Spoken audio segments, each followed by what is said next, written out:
بسم اللہ الرحمن الرحیم۔ اللہ تعالیٰ نے انسان کے اندر انفعالیت کا مادہ رکھا ہے، انفعالیت کا مادہ انسان میں رکھا ہے۔ انفعالیت کا مطلب یہ کہ اس میں قبولیت کی صلاحیت ہے، یہ اثر کو قبول کرتا ہے۔ ویسے اثر کو قبول کرنے والی چیزیں بہت زیادہ ہیں۔ مثلا آپ دھوپ کے اندر سفید کپڑا بھی رکھیں، سفید پتھر بھی رکھیں اور کالا پتھر بھی رکھیں، دھوپ کا اثر قبول کرنا، اس کو تأثر لینا کہتے ہیں، انفعالیت کہتے ہیں، قبول کرنا کہتے ہیں۔ دھوپ کی گرمی اور تپش، ان تین چیزوں میں جو کالا پتھر ہے وہ بہت زیادہ قبول کرے گا، زیادہ گرم ہوگا، جلدی گرم ہوگا اور زیادہ گرم ہوگا۔ اور جو سفید پتھر ہے وہ اس کا بنسبت کم گرم ہوگا۔ جو ہماری مسجد کی صحن میں سفید پتھر لگا ہوا ہے، یہ عام سفید پتھر سے کم گرم ہوتا ہے، لیکن اس سے زیادہ کم گرم جو حرم شریف کے اندر مطاف میں لگا ہوا ہے وہ بالکل گرم نہیں ہوتا۔ اس لیے بہت سارے ساتھیوں نے اللہ جل شانہ ہم سب کو، آپ سب کو حج اور عمرے پہ لے جائے، مقبول حج اور عمرہ نصیب فرمائیں۔ جب کبھی ہم حج پہ جاتے ہیں تو وہاں کبھی کبھی یہ بحث چڑھ جاتی ہے کہ حرم شریف کے نیچے کوئی ایئر کنڈیشن کا سسٹم ہے جس کی وجہ سے یہ فرش ٹھنڈا ہے۔ ہم کہتے ہیں اس لیے کہ ہم نے پوچھا تو ہمیں بتایا گیا ہے کہ یہ پتھر میں یہ خاصیت ہے۔ اب آپ خود سوچیں کہ اور اس کے مقابلے میں کپڑا سفید وہ پھر کم گرم ہوتا ہے۔ تو انفعالیت کا مادہ سب میں ہے، لیکن کسی میں کم، کسی میں زیادہ۔ باتیں جانور بھی سنتے ہیں اور انسان بھی سنتا ہے، لیکن باتوں کا اثر جانوروں میں صرف سننے تک ہے، آواز سنتا ہے، اور انسانوں کے اندر پھر اس کا اثر قبول کرنا اس سے زیادہ ہے۔ وہ سمجھتے بھی ہیں، وہ جواب بھی دیتے ہیں۔ اس لیے ایمان اور وحی اور ہدایت، یہ اس پر مکلف اللہ تعالی نے انسان کو بنایا۔ صرف اس کی وجہ یہ ہے کہ انسان کو اللہ پاک نے بنایا ایسا ہے کہ جس میں تاثر انفعالیت کا مادہ ہے، دوسری چیزوں کے اندر نہیں ہے، پتھر میں نہیں ہے۔ اللہ کی وحی اگر پتھر کے سامنے وہ پیغمبر بیان کرتا رہے صبح سے لے کر شام تک، پتھر پہ کوئی اثر نہیں ہوتا، اس میں انفعالیت کا مادہ نہیں ہے۔ تو انسان کے اندر ہے، اس لیے انسان سے پوچھا جائے گا۔ قرآن کریم میں اللہ جل شانہ نے ارشاد فرمایا، اِنَّا عَرَضْنَا الْأَمَانَةَ عَلَى السَّمَاوَاتِ وَالْأَرْضِ وَالْجِبَالِ فَأَبَيْنَ أَن يَحْمِلْنَهَا وَأَشْفَقْنَ مِنْهَا وَحَمَلَهَا الْإِنسَانُ۔ ہم نے پتھروں، اِنَّا عَرَضْنَا الْأَمَانَةَ عَلَى السَّمَاوَاتِ، ہم نے آسمانوں پر امانت کو پیش کیا، وَالْأَرْض زمین پر پیش کیا، وَالْجِبَالِ پہاڑوں پر پیش کیا، اور لیکن سب نے قبولیت سے انکار کیا۔ اس انکار کا مطلب یہ نہیں ہے کہ وہ خدا کے نافرمان ہیں، نہیں، انکار کا مطلب یہ ہے کہ پہاڑ رہے تو وہ ہدایت قبول نہیں کر سکتے، زمین مٹی کی بنی رہے وہ ہدایت قبول نہیں کرتے، پہاڑ رہے، آسمان رہے وہ ہدایت قبول نہیں کرتا، اس لیے کہ اس میں صلاحیت ہی نہیں۔ اس کا مطلب یہ ہے اللہ جل شانہ نے بنایا ہی ایسا ہے۔ اگر وہ قبول کر سکتا تو پھر مکلف ہوتا، اللہ کا حکم اس پر بھی نازل ہوتا، اس سے بھی پوچھا جاتا۔ اس سے نہیں پوچھا جائے گا، نہ قبر میں، نہ حشر میں، کسی جگہ میں بھی، اس لیے کہ اس میں وہ صلاحیت نہیں رکھی۔ اِنَّا عَرَضْنَا الْأَمَانَةَ عَلَى السَّمَاوَاتِ وَالْأَرْضِ وَالْجِبَالِ فَأَبَيْنَ أَن يَحْمِلْنَهَا اور انہوں نے انکار کیا اس کا بوجھ اٹھانے سے. وَأَشْفَقْنَ مِنْهَا، اور وہ ڈر گئے. وَحَمَلَهَا الْإِنسان، انسان نے اٹھایا. اس میں انسان کے اندر اللہ جل شانہ نے صرف مومن نہیں، مومن کے علاوہ یہودی، عیسائی، ہندو، سکھ، دہریہ، زرتشت، مجوسی، بے دین، سیکولر ازم والے، لبرل ازم والے وغیرہ وغیرہ، جتنے بھی مذاہب دنیا کے اندر گزرے ہیں وہ سارے کے سارے اس میں شامل ہیں. اس لیے کہ ہر ایک کے اندر اللہ پاک نے یہ صلاحیت رکھی ہے کہ وہ ہدایت قبول کرے، لیکن جب نہیں کرتے تو پھر اب پوچھا جائے گا، سزا دی جائے گی. اللہ جل شانہ نے تخلیق تمہاری ایسی بنائی کہ تمہارے اندر صلاحیتیں رکھی، پھر تم نے قبول کیوں نہیں کی؟ تمہارے اندر تو صلاحیتیں تھی، پہاڑ میں نہیں تھی، اس کو جہنم میں نہیں ڈالا جائے گا. آسمانوں کے اندر نہیں تھی، وہ جہنم میں نہیں ڈالے جائیں گے. اور زمین کے اندر نہیں تھی، اس کو جہنم میں نہیں ڈالا جائے گا. تو میں عرض کر رہا تھا کہ انسان کے اندر یہ قبول کرنے کی صلاحیت ہے. اب یہ اچھی صحبت میں جائے تو اچھا اثر قبول کرے گا، بری صحبت میں جائے تو برا اثر قبول کرے گا. بس ابھی انسان کے اوپر منحصر ہے کس صحبت کی طرف جاتا ہے، کس کو اپنا ساتھی بناتا ہے.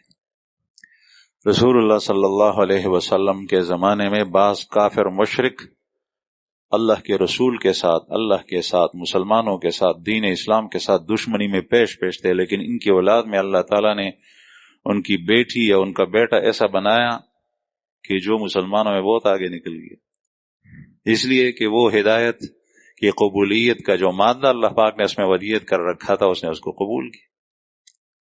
میں اسی سلسلے میں بس یہی عرض کر رہا ہوں، اپنے آپ کو اول کہہ رہا ہوں، پھر آپ حضرات کو، کہ آج کل فتنوں کا دور ہے،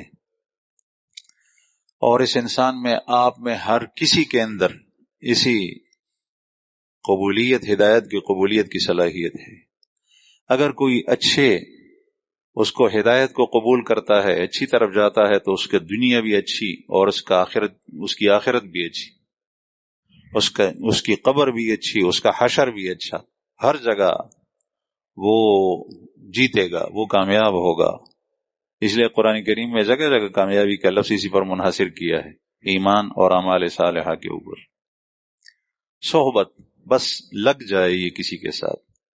اب انسان گرمی کو بھی قبول کرتا ہے، یہ گرم چیز ہیٹر میرے قریب ہے تو میں گرم ہوتا ہوں، اور ٹھنڈک کے اثر کو بھی قبول کرتا ہے.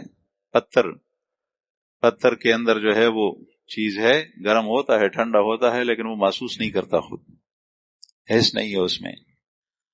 میں آپ حضرات کو ایک واقعہ سناتا ہوں جس میں کے اندر ضمناً میں تشریح کروں گا، اور رسول اللہ صلی اللہ علیہ وسلم کے زمانے کا واقعہ ہے کہ آدمی میں اثر قبول کرنے کی صلاحیت ہے، اس کی قسمت ہے، اس کی اپنی محنت ہے، اس کی اپنی قد ہے، کوشش ہے، جد و جہد ہے، کہ جہاں یہ جاتا ہے بری کی طرف جاتا ہے، بری صحبت میں تو برا اثر لے گا، اچھے صحبت میں جاتا ہے اچھا اثر لے گا. رسول اللہ صلی اللہ علیہ وسلم حیات تھے مبارک، آپ صلی اللہ علیہ وسلم ایک بازار میں، مدینہ منورہ کے بازار میں نکلے، قینوقاع کا بازار تھا. اس میں ایک شخص آیا تھا دور دراز کے علاقے سے، جس کا نام تھا منقذ بن حیان. منقذ جواسا کا تھا، اس کے قبیلے کا نام تھا عبد القیس. میں پچھلے سال غالباً شوال کے مہینے میں، یہ پچھلے سال عمرے کے لیے ہم گئے تھے، وہاں سے گئے جواسا. سعودی عرب کے اندر ہے یہ شہر، لیکن جدہ سے ہوائی جہاز کا تقریباً 2 گھنٹے کا راستہ ہے، اور اس کی بارڈر یہ کویت اور قطر، بحرین کے ساتھ لگتی ہے. یہ وہ علاقہ ہے کہ پوری دنیا میں پہلا جمعہ مسجد نبی میں پڑھایا گیا، اور پھر دوسرا جمعہ اسی جواسا میں پڑھایا گیا. یہ وہ بہت سعادت مند زمین ہے، سرزمین ہے، بہت مبارک، اس میں جمعہ پڑھایا گیا.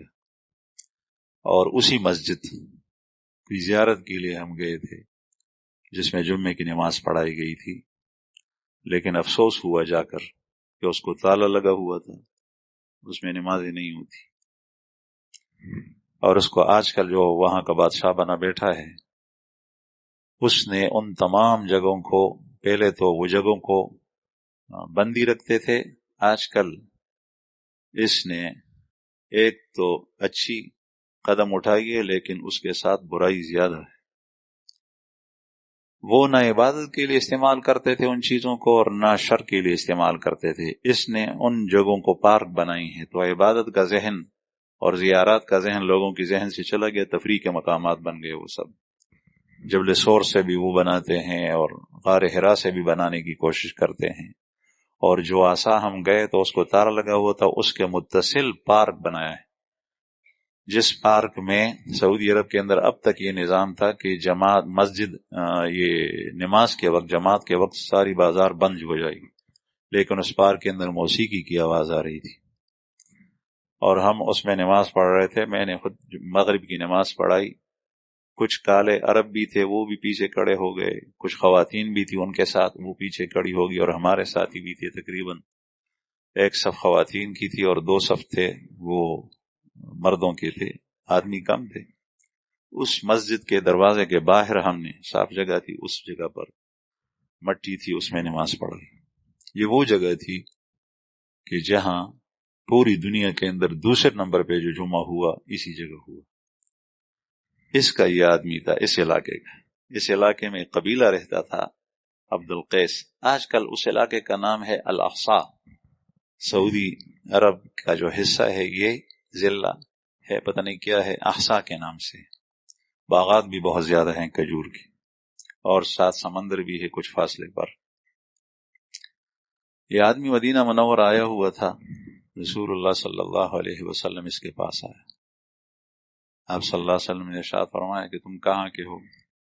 اس نے کہا عبد القیس قبیلے کا، تو آپ صلی اللہ علیہ وسلم نے ارشاد فرمایا فلاں کو جانتے ہو، فلاں کو جانتے ہو، وہ کیسا ہے، وہ کیسا ہے، وہ کیسا ہے، منذر کیسا ہے، منذر ابن عائز۔ تو یہ حیران ہوں کہ میرا قبیلہ اتنا دور، ہوائی جہاز کا 2 گھنٹے کا راستہ ہے، اور آپ صلی اللہ علیہ وسلم یہیں پر ہے، کہیں نکلے نہیں ہیں، ان کو وہاں کے لوگوں کا کیسا پتہ؟ تو اس نے کہا کہ آپ جانتے؟ کہتا ہے میں جانتا ہوں۔ تو منذر جو تھا وہ اس کا سسر تھا، اس آدمی کا، اور وہ اپنے قبیلے عبد القیس کا بڑا سردار تھا۔ اس نے یہ باتیں سنی اور اس کے علاوہ کچھ اور سنی، تو اس پر اثر ہوا۔ یہ انفعالیت ہے جس کو میں کہہ رہا تھا، اس پر اثر ہوا، یہ مسلمان ہوا کہ آپ پیغمبر ہیں اللہ کے، اس لیے کہ یہ حالات کوئی اور مجھے نہیں بتا سکتا یہاں کا۔ اس زمانے کے اندر ہوائی جہاز نہیں تھے، سڑکیں نہیں تھی، تو اس مسلمان ہوا، اس نے نماز کا طریقہ آپ صلی اللہ علیہ وسلم سے سیکھا، کچھ صورتیں سیکھی، پھر اپنے علاقے چلا گیا۔ وہاں گیا تو پابندی سے آپ صلی اللہ علیہ وسلم نے نصیحت کی تھی، نماز پڑھا کر، اور نماز پڑھتا تھا۔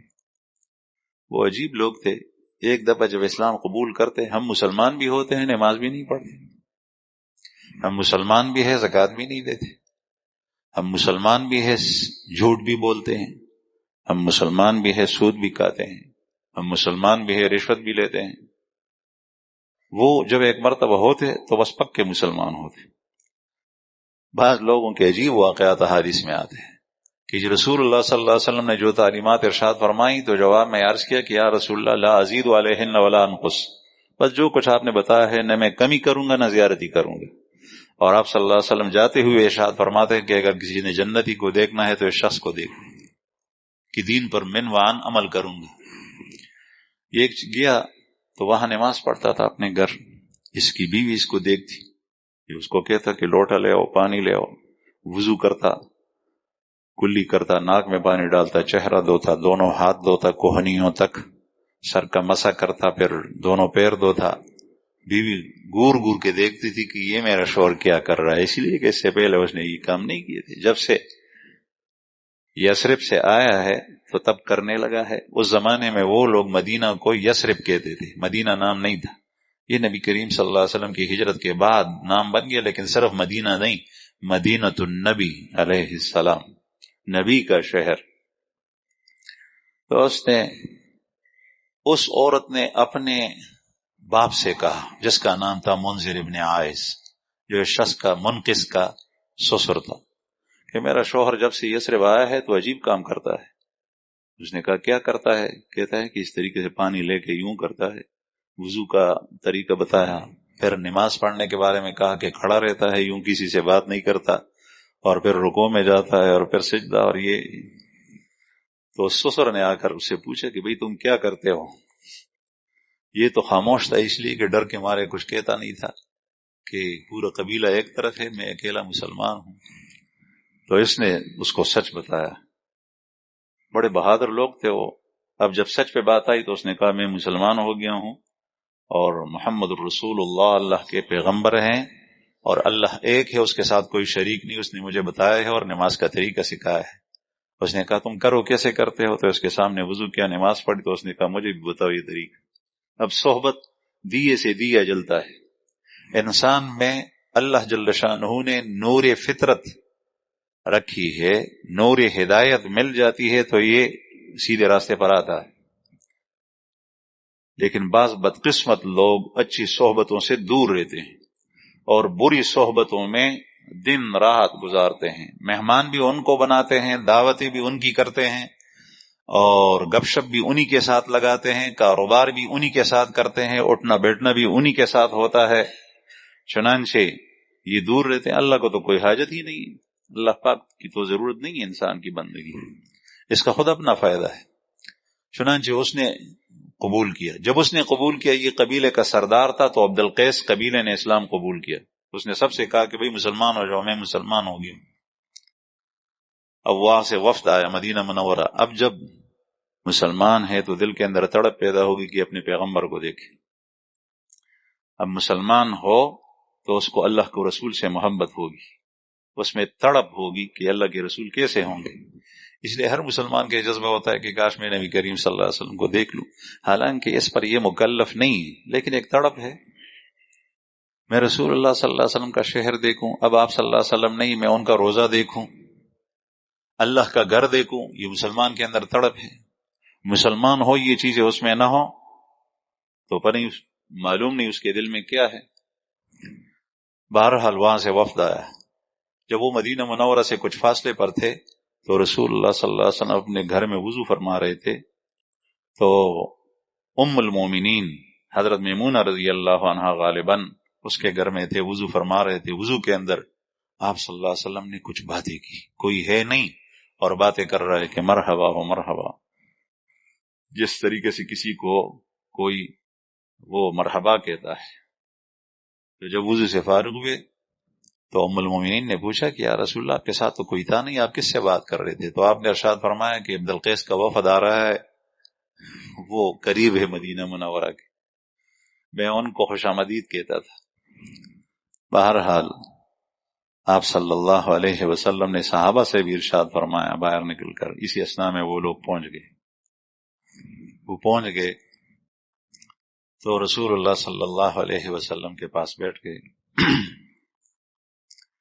نبی کریم صحابہ کرام ادھر ادھر ہو گئے، مجلس کے اندر وسعت پیدا کر دی، اس لیے کہ جب پہلے نبی کریم صلی اللہ علیہ وسلم بتایا اور آپ صلی اللہ علیہ وسلم نے ارشاد فرمایا کہ یہ ایسے لوگ تمہارے پاس آ رہے ہیں کہ جو تمہاری طرح ہیں، یعنی جس طریقے سے تم نے اسلام میں مدد کی اور ایمان کو آسانی سے قبول کیا، اس طریقے سے یہ لوگ بھی آسانی سے انہوں نے قبول کیا۔ نہ کسی نے ان سے جنگ کیا ہے، نہ کسی نے مارا ہے، نہ شہادت اموات واقع ہوئی، نہ زخمی اور چوٹیں لگی ہیں، بغیر اس طریقے سے قبول کیا۔ انصار نے بھی ایسا کیا تھا، مدینہ منورہ سے مکہ مکرمہ گئے تھے، مینا کے اندر ایمان لے آئے تھے۔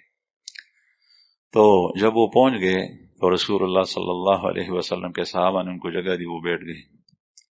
تو آپ صلی اللہ علیہ وسلم نے ارشاد فرمایا کہ تمہارا سردار کون ہے، بڑا کون ہے؟ انہوں نے کہا منذر ابن عائز۔ تو آپ نے فرمایا وہی جو اشج ہے۔ اشج عربی زبان میں اس کو بولتے ہیں کہ جس کے گال کے اوپر، رخسار کے اوپر چوٹ لگی ہو، زخم، اس کو گدھے نے لات ماری تھی تو اس کے یہاں چہرے کے اوپر زخم تھی، وہ زخم ٹھیک ہو گیا تھا لیکن اس کا اثر تھا، تو اس کو اشج کہتے ہیں۔ تو راوی نے حدیث کے اندر جو روایت کرنے والے ہیں وہ فرماتے ہیں کہ اس سے پہلے کسی نے اس کو یہ لفظ اشج استعمال نہیں کیا تھا۔ جب آپ صلی اللہ علیہ وسلم نے استعمال کیا تھا تو اب علماء کرام اور محدثین اور طلب حدیث اس کو اشج عبد القیس سے پکارتے ہیں، اشج عبد القیس، پھر اس کا لقب یہ پڑ گیا، منذر نام ختم ہو گیا، اس لیے کہ آپ صلی اللہ علیہ وسلم کی مبارک زبان سے کوئی لفظ نکلا۔ اور انہوں نے کہا کہ یا رسول اللہ وہ آ رہے ہیں، وہ پیچھے رہ گئے۔ پوچھا، جب وہ کچھ دیر کے بعد آئے تو آپ صلی اللہ علیہ وسلم نے دریافت کیا ہوگا یا دوسرے ساتھیوں نے بتایا کہ کیوں پیچھے رہ گئے تھے؟ تو انہوں نے کہا کہ میں اصل میں سب نے اونٹ، جب ان کے ساتھ یہ اونٹ سے اترے تو یہ فوراً باغے باغے مدینہ پہنچے، اس نے ہر ایک کے اونٹ کو باندھا، ان کے کجاوے اتارے اور پھر ان کو باندھا کہ کہیں باغ نہ جائے، اور اپنا جو بیگ تھا اس کے پاس اس زمانے میں چمڑے کا گوڑے ہوتا منگوائی، گوڑے جو سرمنی اگر گوڑی کی کپڑے اگر نے صفا کپڑے روستے او اگر واچولے اس خیرنی کپڑے دا سفر کزی سفر کے کپڑے اتارے، وہ صاف کپڑے پہنے، صاف ستھرا ہو کر آرام سے آیا۔ آپ صلی اللہ علیہ وسلم کو اس کی یہ ادا بہت پسند آئی۔ جب وہ آیا تو ہر کسی نے جگہ چھوڑا کہ اشج یہاں بیٹھ جاؤ، یہاں بیٹھ جاؤ۔ آپ صلی اللہ علیہ وسلم نے ارشاد فرمایا کہ نہیں، تو یہاں آ جاؤ، اپنے پاس جگہ دی۔ اب یہ سعادت اس کی قسمت میں لکھی تھی۔ اپنے دائیں طرف حدیث مبارک میں آتا ہے کہ آپ نے اس کو بٹھایا، بائیں طرف بھی نہیں۔ اور عموماً مجلس کے اندر نبی کریم صلی اللہ علیہ وسلم کے دائیں طرف صدیق اکبر بیٹھا کرتے تھے، اس موقع پر ان کو بٹھایا، اور یہ دو صفتوں کی آپ نے قدردانی کی۔ تو ارشاد فرمایا کہ تیری اندر دو خوبیاں ہیں، وہ اللہ تعالیٰ کو بہت پسند ہے اور وہ بہت پیاری ہے۔ اس نے کہا یا رسول اللہ کیا ہے؟ تو آپ صلی اللہ علیہ وسلم نے ارشاد فرمایا کہ ایک حلم ہے، حلم تحمل برداشت، اور ایک سنجیدگی اور وقار، اور بعض روایات میں آتا ہے حیا، حیا ہے۔ حیا کے بارے میں رسول اللہ صلی اللہ علیہ وسلم نے ارشاد فرمایا کہ الحیاء شطر الایمان، آدھا ایمان ہے حیا، کسی میں شرم ہو۔ اکثر و بیشتر آدمی جس میں حیا ہے وہ گناہ سے رہ جاتا ہے، گناہ نہیں کر پاتا، اس لیے کہ اس میں حیا ہے، وہ شرماتا ہے۔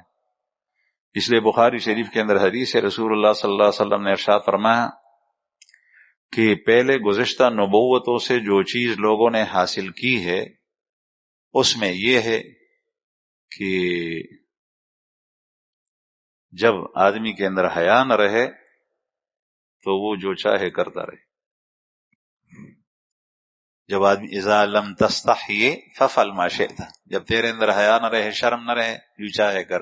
ہمارے ہاں اس کو شرم بھی کہتے ہیں۔ تو رسول اللہ صلی اللہ علیہ وسلم نے ارشاد فرمایا دو چیزیں ہیں۔ تو اشج بہت خوش ہوا، اللہ کے رسول کی زبان مبارک سے نکلی ہوئی بات تھی۔ پھر آپ صلی اللہ علیہ وسلم سے اس نے عرض کیا کہ یا رسول اللہ، یہ میرے اندر پہلے تھی یا ابھی پیدا ہو گئی ہے؟ تو آپ صلی اللہ علیہ وسلم نے ارشاد فرمایا کہ پہلے سے اللہ پاک نے تیرے اندر یہ رکھی ہے۔ اس سے معلوم ہوا کہ انسان کے اندر اچھی صفات اور بری صفات دونوں پیدائش کے ساتھ ہی آتی ہے۔ حیا آتی ہے تو پیدائش کے ساتھ آتی ہے، اور قناعت آتی ہے تو پیدائش کے ساتھ آتی ہے، صبر اور شکر آتا ہے تو پیدائش کے ساتھ آتا ہے۔ لیکن پھر یہ انسان چاہے اس کو پروان چڑھائے ترقی کرے، اور چاہے اس کو گرا دے تنزل کا شکار ہو، اگر وہ اس پر عمل کرتا ہے اس کے مطابق، ان صفات کے تقاضوں کے مطابق، تو پھر یہ صفات بڑھتی ہے بڑھتی ہے بڑھتی ہے، بہت اعلیٰ معیار پہ جاتا ہے۔ اور اگر اس کے خلاف کرتا ہے تو قوت اس میں ختم ہو جاتی ہے۔ ساری چیزیں اللہ پاک نے رکھی ہے۔ اس لیے قرآن کریم میں اللہ پاک نے ارشاد فرمایا وَنَفْسٍ وَمَا سَوَّاهَا فَأَلْهَمَهَا فُجُورَهَا وَتَقْوَاهَا، نفس کو اللہ نے پیدا کیا، برابر کر دیا، پھر اس میں فجور گناہوں کا مادہ بھی اللہ نے رکھا ہے، وتقواها، اور تقوی کا مادہ بھی اللہ نے رکھا ہے۔ نیک اعمال کرتے کرتے کرتے تقوی کا مادہ پروان چڑھتا ہے، بہت اوپر آتا ہے، اور ایسا اوپر آتا ہے کہ آپ صلی اللہ علیہ وسلم نے ارشاد فرمایا ما ضر علی عثمان ما عمل بعد اليوم، عثمان کو آج کے بعد کوئی بھی عمل کرے کوئی نقصان نہیں پہنچے گا۔ اس کا مطلب یہی ہے کہ وہ تقوی کا مادہ اس حالت پہ پہنچ گیا ہے کہ اس سے گناہ کا عمل ہوگا ہی نہیں، اس معیار پہ پہنچ گیا ہے۔ یہ اس طریقے سے پہنچتا ہے۔ پھر انبیاء کرام وہ ایسے جاتے ہیں کہ ان سے کوئی آگے نہیں ہو سکتا، ان کے کوئی مساوی میں نہیں ہوتا۔ تو بہرحال یہ ہر کسی میں ہوتی ہے، اس لیے آپ صلی اللہ علیہ وسلم نے ارشاد فرمایا یہ پیدائشی ہے، لیکن کوئی خوش قسمت ہوتا ہے اللہ جل شانہ اس کو بچپن ہی سے اس کو زیادہ تیز رکھتا ہے ان صفات کو، اور پھر آدمی جب چلتا ہے نیک تو اس سے یہ صفات پروان چڑھتی ہے، اوپر آتی ہے۔ تو اشد بہت خوش ہوئے۔ پھر آپ صلی اللہ علیہ وسلم نے ارشاد فرمایا صحابہ کرام سے کہ یہ تمہارے مہمان ہیں، ان کی قدر کرو۔ صحابہ سے انصار سے کہا ان کو اپنے گھر لے جاؤ اور ان کو کھانے پینے کا اور سونے کا اچھا انتظام کرو۔ مہمان کی مہمان نوازی کرنی چاہیے۔ آج کل عجیب رواج بن گیا ہے کہ بیٹے کا مہمان ہے باپ ملتا بھی نہیں ہے، باپ کا مہمان ہے بیٹا ملتا بھی نہیں ہے، بھائی کا مہمان ہے بھائی ملتا بھی نہیں ہے، اور مہمان آتا ہے اور کھانے کا انتظام نہیں کرتا، کہتے میں نے تو دعوت نہیں کی تھی، اس کو دعوت کروں گا تو تب اس کو کھلاؤں گا۔ اللہ کے بندے جو تم کہتا ہے مہمان کو بھی وہی کھلا۔ اگر اس طریقے سے پرتکلف چیزیں شروع ہو گئی تو پھر مہمان بھوکا رہے گا، مرے گا بھوک سے۔ جو تیرے پاس ہے وہ کھلاؤ مہمان کو۔ آپ صلی اللہ علیہ وسلم کی یہی تعلیمات ہے۔ تو نبی کریم صلی اللہ علیہ وسلم نے ارشاد فرمایا، آپ نے ارشاد فرمایا من کان یؤمن باللہ والیوم الآخر فلیکرم ضیفا، فلیکرم ضیفا، جس کو اللہ اور آخرت پر ایمان ہے، جو اللہ کو مانتا ہے کہ مجھے اس کے سامنے کھڑا ہونا ہے، جو آخرت پر ایمان رکھتا ہے کہ میں قبر سے اٹھوں گا میرے ساتھ حساب کتاب ہوگا، تو وہ مہمان کا اکرام کرے، اس کا اعزاز کرے، مہمان کے بارے میں پوچھا جائے۔ صحابہ کرام نے عرض کیا کہ یا رسول اللہ ہم جاتے ہیں کسی علاقے میں، وہ لوگ ہماری مہمان نوازی نہیں کرتے، اس زمانے کے اندر ہوٹل اور سرائے نہیں تھے، بازاریں نہیں تھی، کھانا بازاروں میں نہیں ملتا تھا، تو آپ صلی اللہ علیہ وسلم سے عرض کیا کہ ہم پھر کیا کریں؟ آپ نے ارشاد فرمایا کہ اپنا حق ان سے وصول کر سکتے ہو، یعنی اگر ویسے نہیں کھلاتے تو زبردستی لے سکتے ہو۔ مہمان کا حق ہے یہ، مہمان آئے تو مہمان کی خاطر تواضع کرے، اور پھر آپ نے ارشاد فرمایا کہ ایک دن اس کے لیے جائزہ ہے۔ جائزے کا مطلب یہ ہے کہ انعام کے طور پر اپنے کھانے سے اچھا کھانا کھلانا ہے۔ آپ گوشت نہیں کھاتے، اس کے لیے گوشت کا انتظام کریں اگر طاقت ہے، جب نہیں ہے تو وہ تو الگ بات ہے۔ اور 3 دن تک اس کی مہمان نوازی کرنی ہے، یعنی ایک دن کے بعد جو 2 دن رہ گئے پھر اپنی طرح کھانا کھلانا ہے۔ آپ نے جو دال ساگ پکائی اس کو بھی کھلاؤ۔ اور 3 دن کے بعد مہمان کو چاہیے کہ وہ میزبان کو مزید تکلیف نہ دے بلکہ اپنے گھر جائے، کوشش کرے۔ تو وہ پڑا رہے گھر کو تنگ کرے۔ وہ ہندو کا واقعہ میں نے ابھی ساتھیوں کو سنا رہا تھا کہ ایک ہندو تھا، وہ بڑھیا تھا، دکاندار تھا، وہ پائی کے اوپر پائی رکھتا تھا، چونی کے اوپر چونی رکھتا تھا، اٹھنی کے اوپر اٹھنی رکھتا تھا۔ تو ان کو بڑی محبت تھی، پیسوں سے ہر کسی کو محبت ہوتی ہے لیکن ہندوؤں کو بہت زیادہ ہوتی ہے۔ تو اس نے کہا کہ وہ اکیلا تھا گھر میں، اس نے کہا کہ میں جاتا ہوں، میرے عزیز ہے، رشتہ دار ہے دوسرے گاؤں میں، 1 ہفتہ ان کے ہاں رہوں گا تاکہ خرچہ میرا باہر سے ہو جائے۔ وہ وہاں گیا، 8 دن وہی رہا، بڑا خوش تھا کہ خرچہ باہر سے ہو گیا، کھانے پینے کا جو خرچہ۔ جب واپس آ رہا تھا تو وہ سارے کے سارے گھر والے وہ اس کے ساتھ چل پڑے۔ اس نے کہا کہ بھئی تم رک جاؤ، کہاں جا رہے ہو؟ اس نے کہا کہ تجھے رخصت کرنے کے لیے تیرے ساتھ تھوڑا چند قدم آگے چلتے ہیں۔ اس نے منع کیے لیکن وہ منع نہیں ہوئے، وہ اور آگے گئے اور آگے گئے، بار بار کہتا رہا کہ واپس ہو جاؤ، یہاں تک کہ گاؤں تک پہنچا دیا۔ اور پیدل جانا تھا، اور اس کے گاؤں تک جو ہے وہ 1 دن کی مسافت تھی۔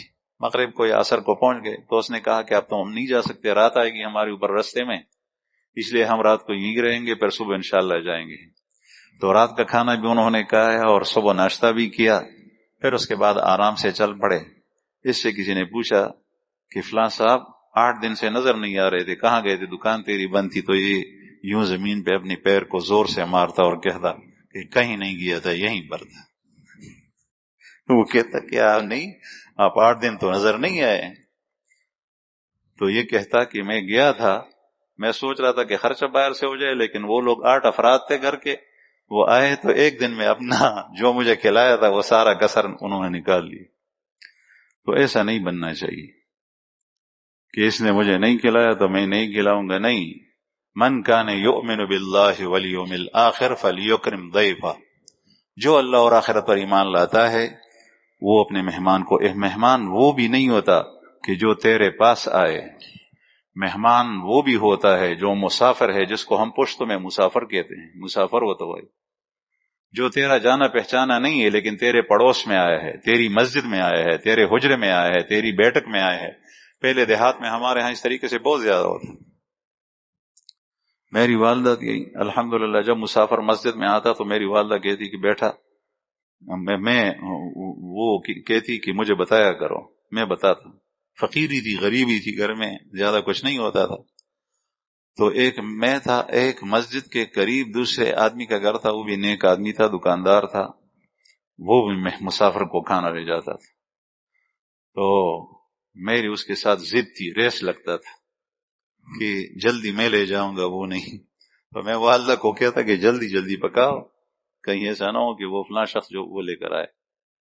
تو والدہ جو ہے وہ مجھے کہتی کہ مسافر جب بھی آئے تو مجھے بتلا دیں، اور دسترخوان میں جتنا کھانا ہوتا وہ سارا کا سارا دیتی۔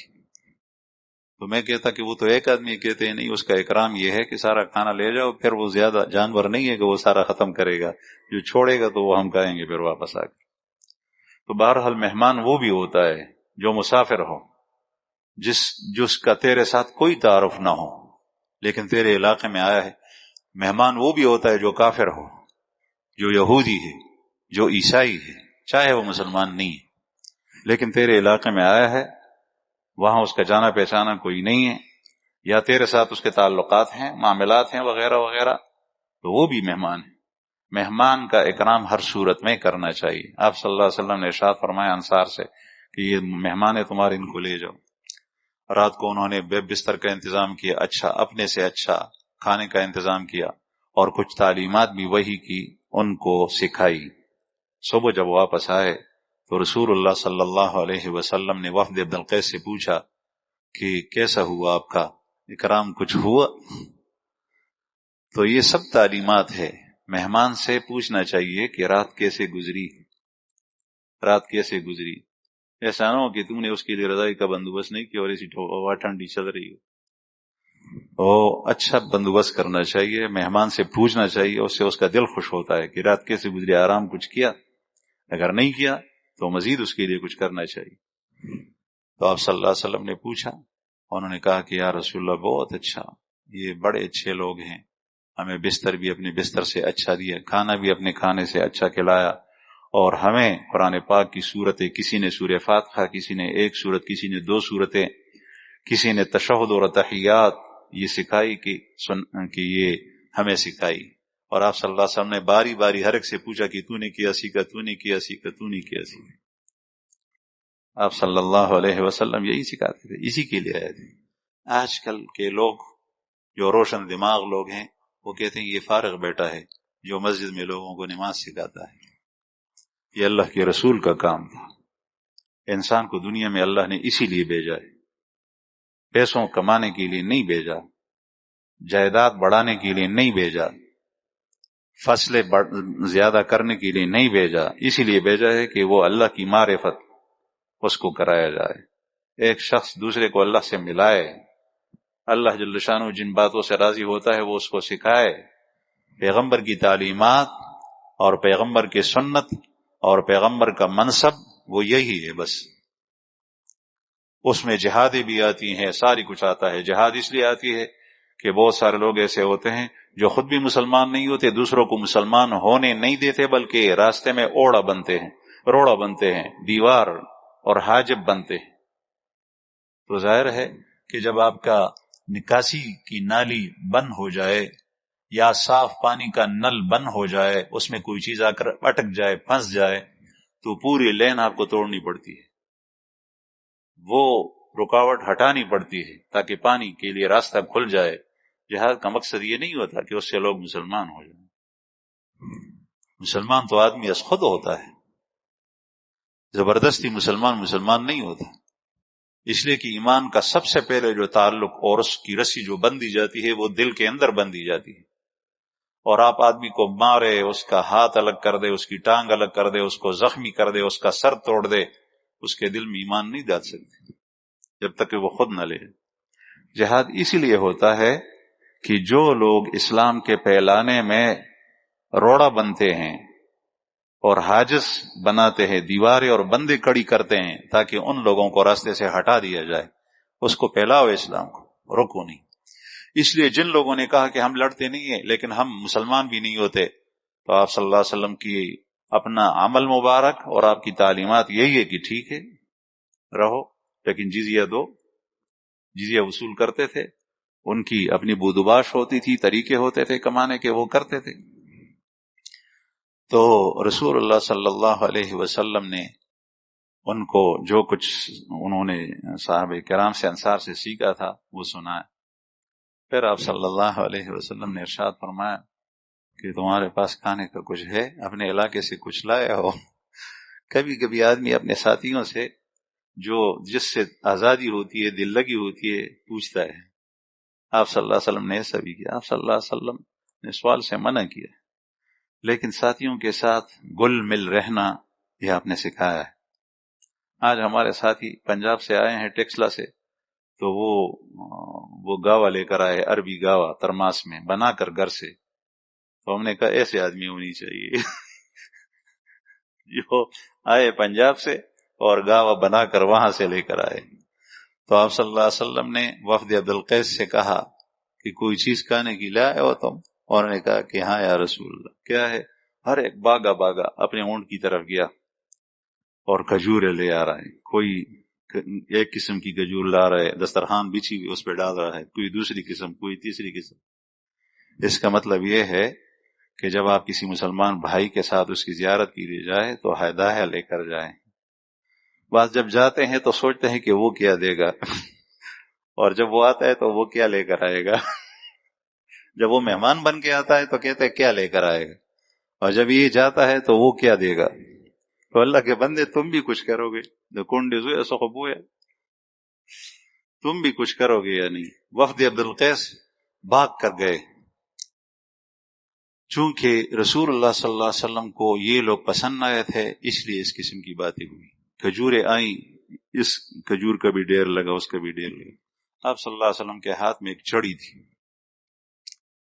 تو وہ چھڑی وہ اس سے اشارہ کرتا کہ یہ فلاں کھجور ہے، تم لوگ اس کو یہ کہتے ہو، اور اس کو تم لوگ یہ کہتے ہو، اور اس کو تم لوگ یہ کہتے ہو، اور اس کو تم لوگ یہ کہتے ہو۔ وہ حیران ہو گئے کہ ہمارے علاقے کی کھجوریں ہیں، اور پھر آپ صلی اللہ علیہ وسلم یا رسول اللہ آپ جانتے؟ کہتے ہیں کہ ہاں میں جانتا ہوں۔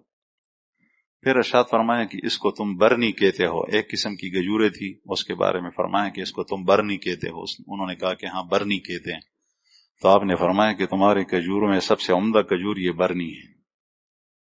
وہ وفد عبدالقیس جب گیا تو پھر سب سے زیادہ کاشت انہوں نے برنی کھجوروں کی شروع کی، اور برنی اب بھی مدینہ منورہ میں ملتی ہے۔ بہرحال میں عرض کر رہا تھا کہ انسان اگر تھوڑی سی کوشش کرے اور کسی اچھے بندے سے ملے، اچھی مجلس میں جائے، اچھی صحبت اختیار کرے، اچھے پڑوسی کو تلاش کرے، اچھے شراکت دار کو تلاش کرے، کسی کے ساتھ بھی کسی قسم کا معمولی چھوٹا تعلق ہو، یہ اسلاف کا ہمارا طریقہ رہا ہے۔ قرآن پاک میں اصحاب کہف نے جب ایک ساتھی کو منتخب کیا کہ یہ پیسے لے کر جاؤ اور بازار سے ہمیں کھانا لے کر آؤ، تو انہوں نے کہا کہ دیکھو جس کا کھانا اچھا ہے، جو نیک آدمی ہے، اس کا کھانا لے کر آؤ، جس کا کھانا پاکیزہ ہے۔ ہر جگہ یہی انتخاب ہوا ہے۔ اس لیے اگر آپ چاہتے ہیں کہ آج کل کے فتنوں سے بچیں، دجالی فتنے ہیں، پیش خیمے ہیں، شر ہے، پریشانیاں ہیں، پیسوں سے کوئی پریشانی دور نہیں ہوتی، یہ یاد رکھیں۔ اچھے محل اور بلڈنگ سے اور کوٹھی سے کوئی پریشانی دور نہیں ہوتی، بڑے عہدے اور منصب سے کوئی پریشانی دور نہیں ہوتی، بڑھتی رہتی ہے پریشانی۔ پیدا ہوتی ہے دل میں، اور دل اللہ کی یاد سے چین پاتے ہیں۔